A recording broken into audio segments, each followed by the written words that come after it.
തണൽമരം ഫൗണ്ടേഷന്റെ നേതൃത്വത്തിൽ ഭിന്നശേഷി അമ്മമാരെ ആദരിച്ചു. 250 അമ്മമാരെയാണ് ആദരിച്ചത്. തിരൂർ നഗരസഭാധ്യക്ഷൻ ഇബ്രാഹിം ഹാജി ഉദ്ഘാടനം ചെയ്തു. AP സുബ്രഹ്മണ്യൻ, മുസ്തഫ താനൂർ, സാമൂഹ്യനീതി ജില്ലാ ഓഫീസർ സക്കീർ മച്ചിങ്ങൽ, ഡോക്ടർ സലാം കണ്ണൂർ, സിറാജ് വേങ്ങര, തലക്കാട് പഞ്ചായത്ത് മെമ്പർമാരായ K Vijesh, K Shyni, YM Husainul, MT Asani Kollam, father Joseph Mannassery, Zubair Tanur, Mehmoodiya Thrissur, Sakeena Athavanad, Vahida Aluva, Subi Palakkad, Satheesh Panicker എന്നിവർ പങ്കെടുത്തു. News desk media vision.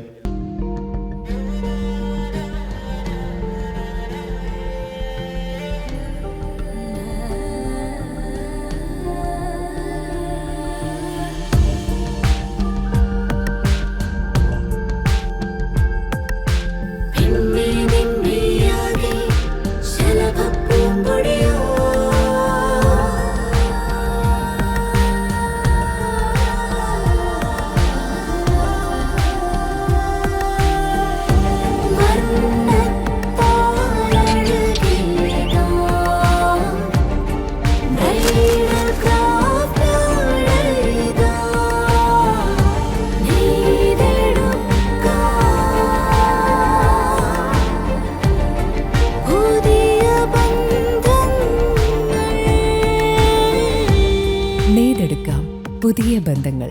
Bridal craft, the wedding mall, Pan Bazaar, Tirur.